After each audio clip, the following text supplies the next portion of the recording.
It's my journey, it's your journey. You need my help and I need yours. 'Cause we are...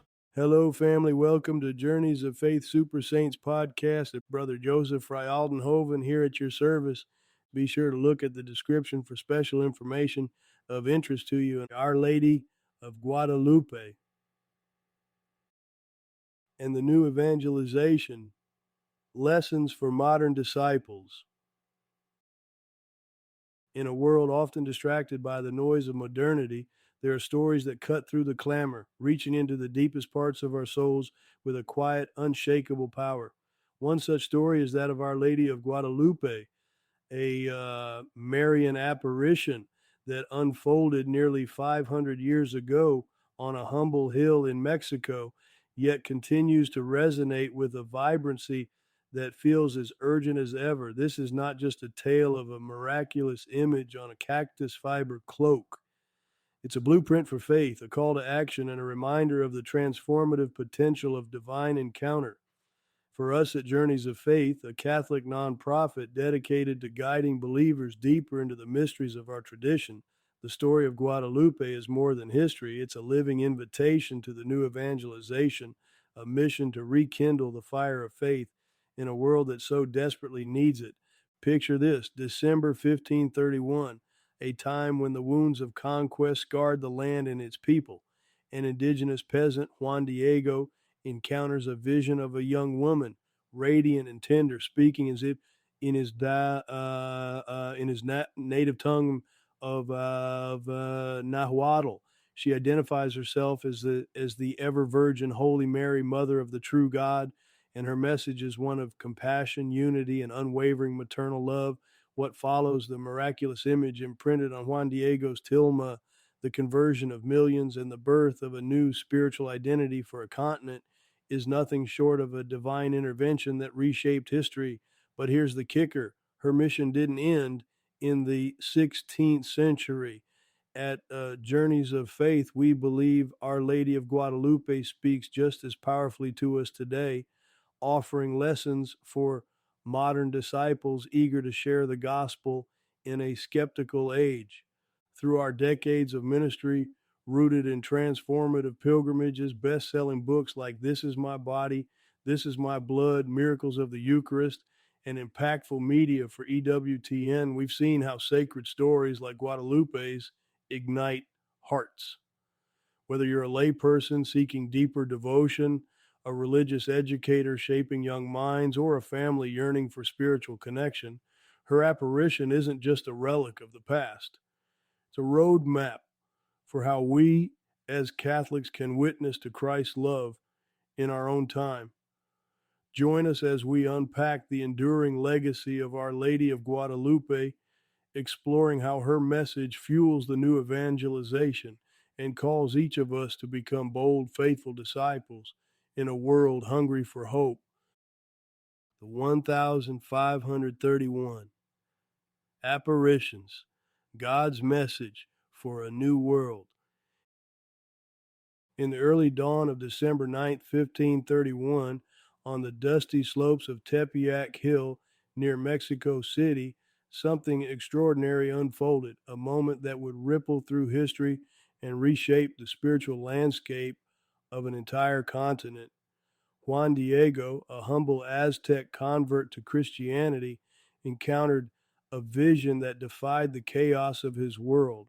A radiant woman, cloaked in a mantle of stars, speaking in his native Nahuatl tongue. She identified herself as the ever-virgin Holy Mary, Mother of the true God, and her message was as urgent as it was tender. She called for a church to be built on that very spot, a sanctuary where she could show her compassion to all who sought her aid. This was no mere personal encounter. It was a divine intervention tailored for a broken world. The apparitions of Our Lady of Guadalupe came at a time of immense cultural collision. Spanish conquistadors had shattered the Aztec Empire, leaving a people uprooted and spiritually adrift. Mary's appearance to Juan Diego wasn't just a sign, it was a bridge. Her image, miraculously imprinted on his tilma, bore symbols that spoke directly 2, the indigenous heart, her turquoise mantle echoing the divine colors of Aztec nobility, her pregnant form signaling new life amidst despair. Yet she also stood as a mother to the Spanish, her faith uniting two worlds under a single heavenly gaze. Over the next few days, through four more apparitions, Mary's persistence mirrored the stubborn hope she offered. When Juan Diego's bishop doubted his story, demanding a sign, she didn't hesitate. On December 12th, she instructed him to gather roses, impossible in the winter frost, from the barren hill, and there they were, blooming against all reason, a fragrant testament to her power. Wrapped in his tilma, those roses became the key to belief when they failed to reveal her image, a portrait of divine motherhood that still hangs in the Basilica of Guadalupe today, untouched by time or decay. And this wasn't just a miracle for 1531, it was a blueprint for evangelization. Mary chose the marginalized, the overlooked Juan Diego to be her messenger, showing that God's voice often speaks through the least expected. Her image became a rallying cry, converting millions to the faith in a matter of years, not through force, but through love, a love that transcended language and culture. For modern disciples, the lesson burns bright. True evangelization begins with listening to the heart of a people, meeting them where they are, and offering a message of hope that feels like home.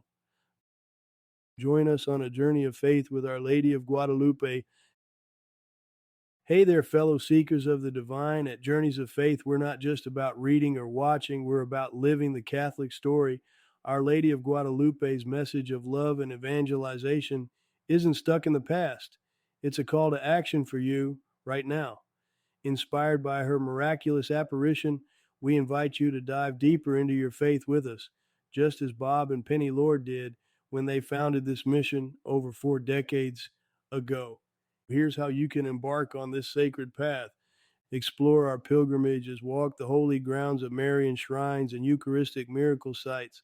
Let Our Lady's presence transform your heart. Dive into our media, from best-selling books like This Is My Body, This Is My Blood, to captivating EWTN episodes.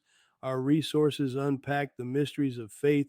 Join our community, subscribe to our newsletter, or attend a retreat at Holy Family Mission in Arkansas for fellowship and spiritual growth. Support the mission.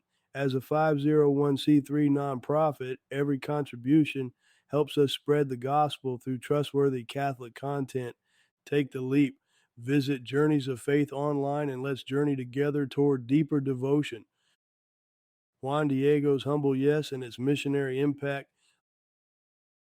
Let's step into the dusty sandals of Juan Diego, a simple man in the 16th century in Mexico whose life was forever altered by a heavenly encounter on Tepeyac Hill.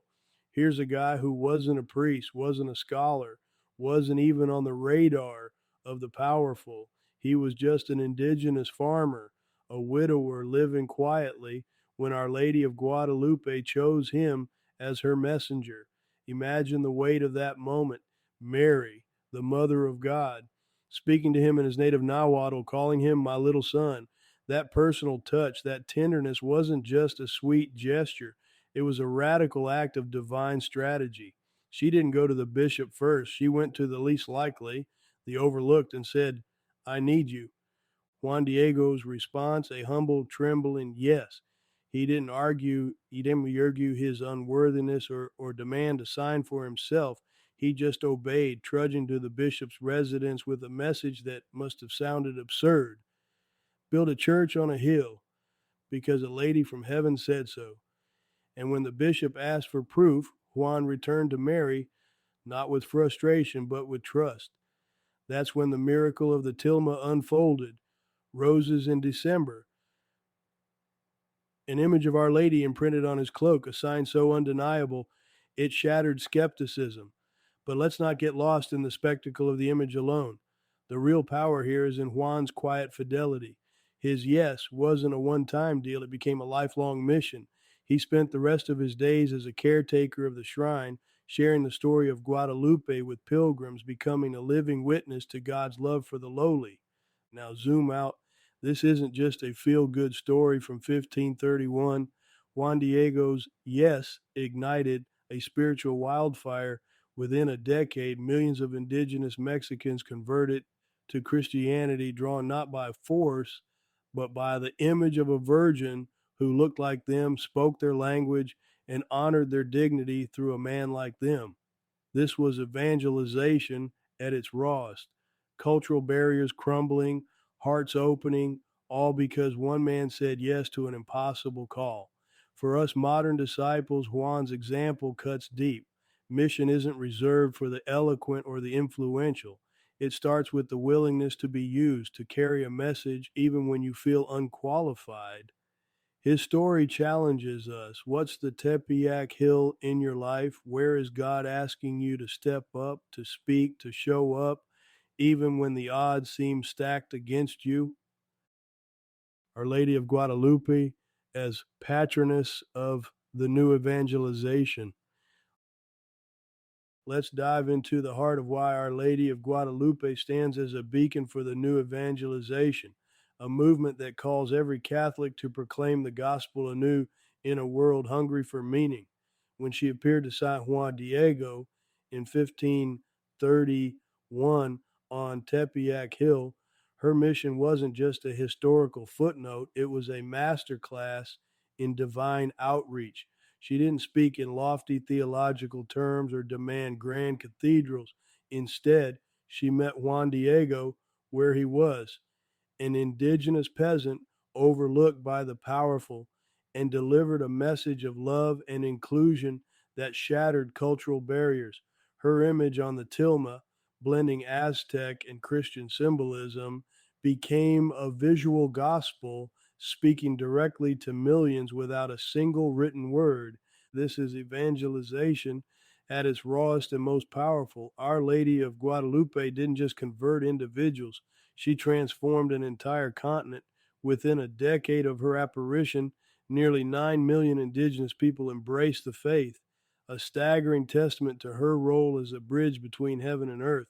Today, in an era of skepticism and digital noise, her approach feels almost revolutionary.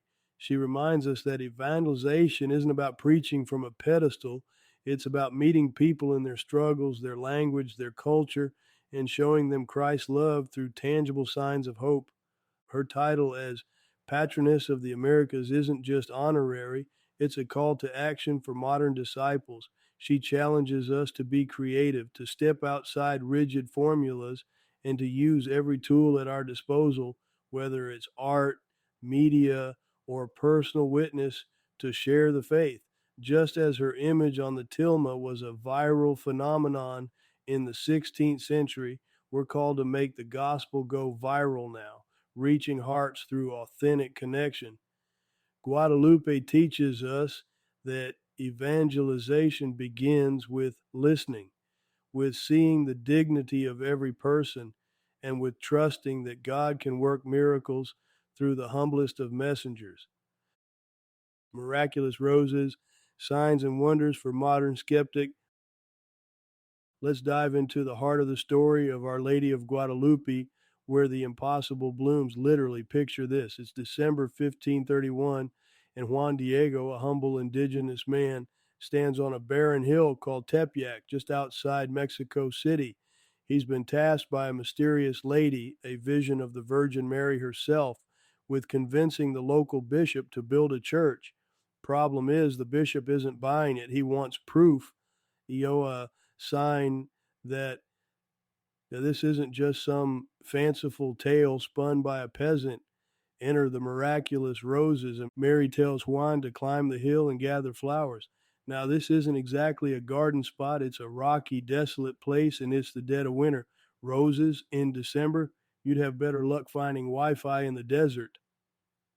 But Juan, ever faithful, trudges up anyway, and there they are, roses, vibrant and fragrant, defying every law of nature.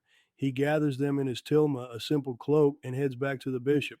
When he opens the tilma to reveal the flowers, something even wilder happens. The roses spill out, and imprinted on the fabric is an image of the Virgin Mary radiant, and undeniable. This isn't just a pretty story for the devout to nod along to. It's a challenge, especially for us modern types who squint at anything that smells of the supernatural. The roses weren't just a sign, they were a slap in the face to skepticism. They forced everyone, then and now, to wrestle with the idea that maybe, just maybe, there's more to reality than what we can measure or explain. The image on the tilma, still preserved in the Basilica of Our Lady of Our Lady of Guadalupe, has been studied by scientists for centuries. No paint, no dyes, no logical explanation for how it's lasted nearly 500 years without fading. It's like a glitch in the matrix of our rational world. And for today's disciples, the roses are a reminder that faith isn't blind. It's often backed by signs that demand attention. They call us to look closer, to question our assumptions, and to consider that God might still be speaking through the unexpected. In a world quick to dismiss the divine, the story of those impossible blooms on Tepeyac Hill stands as a quiet, stubborn witness to something greater. From Tepeyac to the Americas, a continental mission field. Let's step back to 1531 to the dusty hill of Tepeyac in what's now Mexico City. Here, Our Lady of Guadalupe appeared to Juan Diego, a humble indigenous man, with a message that wasn't just for him, but for an entire continent teetering on the edge of spiritual transformation. This wasn't a quiet personal revelation, it was a seismic event, a divine strategy to plant the seeds of faith across the Americas. The Virgin Mary, cloaked in the stars and standing on the moon, didn't just speak, she ignited a mission field that would reshape cultures and souls from the Aztec heartlands to the farthest reaches of the New World. Her words to Juan Diego, "Am I not here who am your mother?" weren't mere comfort. They were a battle cry for evangelization. At a time when the collision of European and indigenous worlds bred confusion and conflict, Our Lady of Guadalupe became a bridge. Her image on Juan Diego's tilma, blending symbols of Aztec spirituality with Catholic truth, spoke a universal language. The sun and moon, the turquoise mantle, the pregnancy evident in her form, these weren't random. They were a deliberate code, a way to draw millions into the fold of Christ through a motherly embrace that transcended cultural divides. This was the new evangelization before the term even existed. Within a decade of her apparition, nearly 9 million indigenous people converted to Christianity, a wave of faith that historians still grapple with understanding. Guadalupe's message wasn't just about personal piety, it was continental in scope, a call to build a civilization of love rooted in the gospel.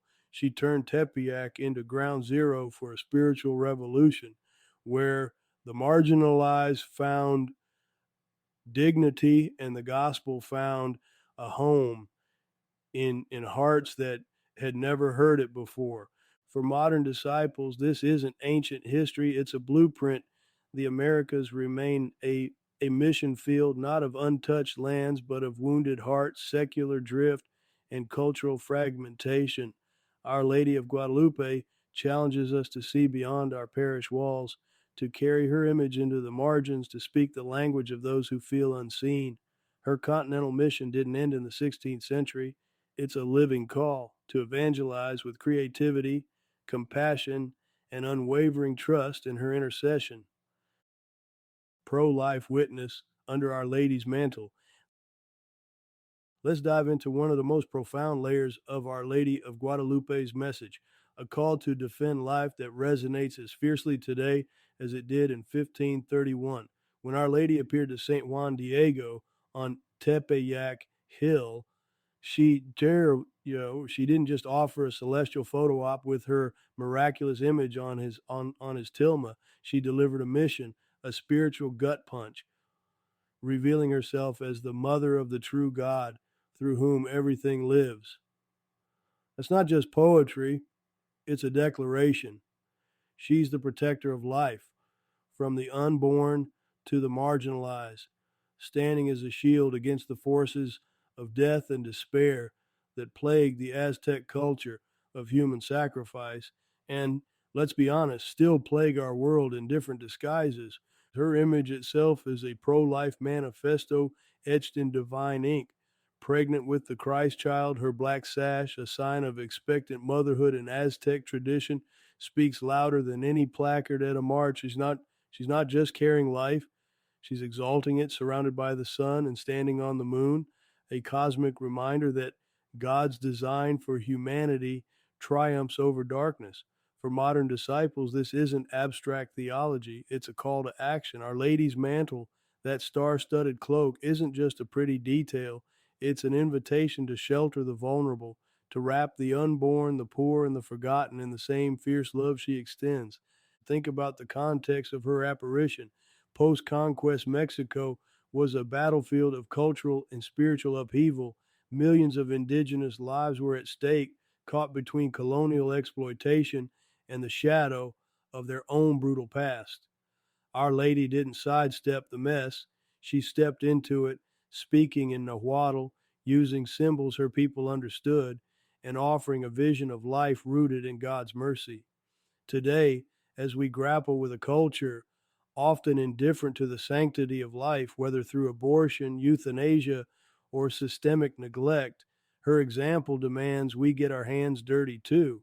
Evangelization isn't just preaching, it's witnessing through action, defending life at every stage with the same maternal tenacity she embodies.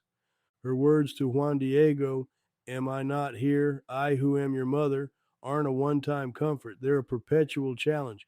If she's our mother, then we're her children, tasked with carrying her pro life witness into a world that desperately needs it.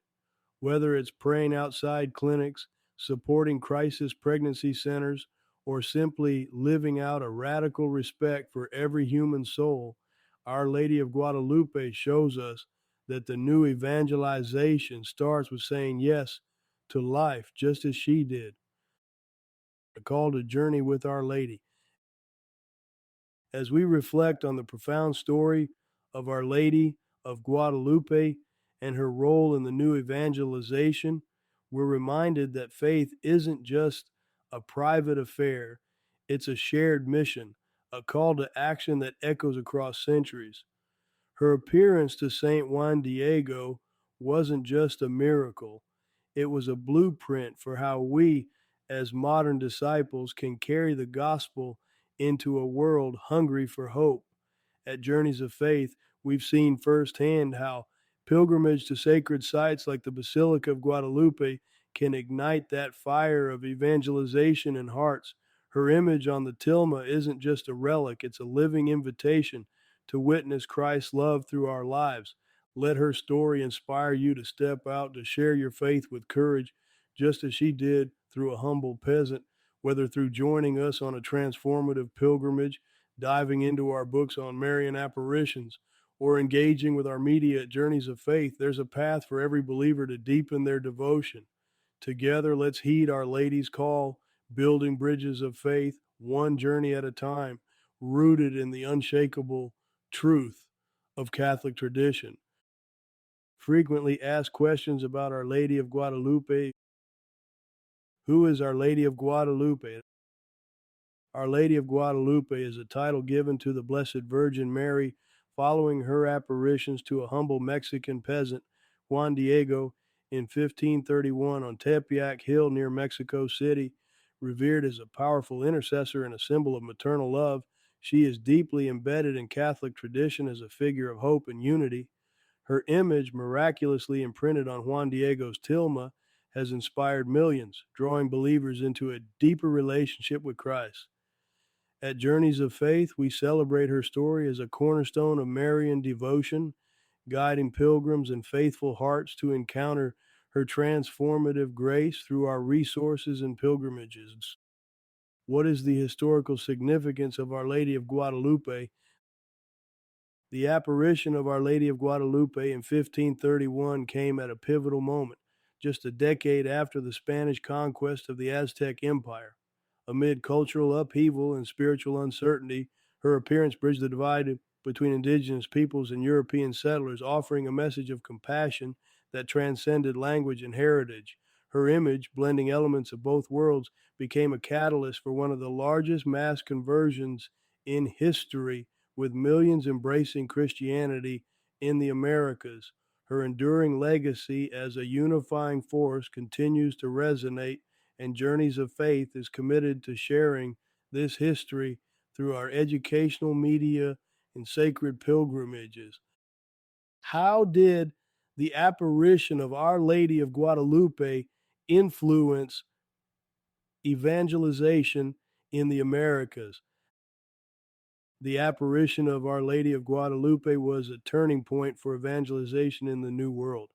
At a time when missionary efforts struggled against cultural resistance, her gentle motherly presence spoke directly to the hearts of the indigenous people. Her image on the tilma, rich with symbols they understood, conveyed a divine endorsement of their dignity and worth. Historians estimate that within a few years, nearly 9 million Aztecs converted to Catholicism, a phenomenon often called the Guadalupe miracle. Through Journeys of Faith, we explore this extraordinary chapter of evangelization, inviting modern disciples to draw inspiration from her story for their own mission of spreading the gospel. Who was Juan Diego? Juan Diego Cuauhtlahuatzin was a humble Aztec convert to Christianity, born around 1474, who became the recipient of Our Lady of Guadalupe's apparitions in 1531. A simple farmer and weaver, he was chosen to carry Mary's message to the local bishop, requesting a church be built on Tepeyac Hill. Despite initial skepticism from authorities, his unwavering faith in the miraculous image on his tilma proved the authenticity of the visions. Canonized in 2002 by Pope John Paul II as Saint Juan Diego, he stands as a model of humility and obedience. At Journeys of Faith, we honor his witness, encouraging believers to emulate his trust in divine providence through our retreats and resources.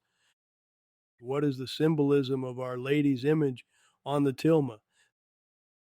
The image of Our Lady of Guadalupe on Juan Diego's tilma is a masterpiece of divine artistry, laden with symbols that spoke directly to the indigenous people of Mexico. She stands on a crescent moon, a sign of triumph over the Aztec moon god, while rays of sunlight proclaim her as the woman clothed with the sun from Revelation. Her blue-green mantle, studded with stars, reflects the cosmos, and her bowed head signifies humility. The black sash around her waist indicates pregnancy, portraying her as the mother of God and all humanity. These elements, preserved for nearly 500 years on a fragile cactus fiber cloth, remain a mystery to science and a testament to faith. Journeys of Faith invites you to delve deeper into these symbols through our books and multimedia resources. Why is Our Lady of Guadalupe considered the patroness of the Americas? Our Lady of Guadalupe was declared the patroness of the Americas by Pope Pius XII in 1945, recognizing her profound influence across the Western Hemisphere. Her apparition marked a new era of faith, uniting diverse peoples under her maternal care during a time of conflict and colonization. Her message of love and protection resonates with all cultures, making her a spiritual mother to countless communities from Canada to Chile. Today, her basilica in Mexico City is one of the most visited Catholic shrines in the world. Through Journeys of Faith, we offer pilgrimages to this sacred site, fostering a deeper connection to her universal patronage. What message did Our Lady give to Juan Diego? When Our Lady of Guadalupe appeared to Juan Diego, she spoke in his native Nahuatl language, delivering a message of tenderness and reassurance. She identified herself as the ever Virgin Holy Mary, Mother of the true God, and urged the building of a church on Tepeyac Hill as a place of solace for all who seek her help. Her words, "Am I not here, I who am your mother? Are you not under my shadow and protection?" offered comfort amid hardship, affirming her role as a compassionate intercessor. This message of hope continues to inspire, and at Journeys of Faith, we strive to echo her call through our mission of education and spiritual renewal. Discover Virgin Mary's shop, but be sure to click the link in the description for special news item. And since there is more to this article, finish reading and check out the special offer. Visit journeysoffaith.com website today. It's your journey, but we won't make the trip alone.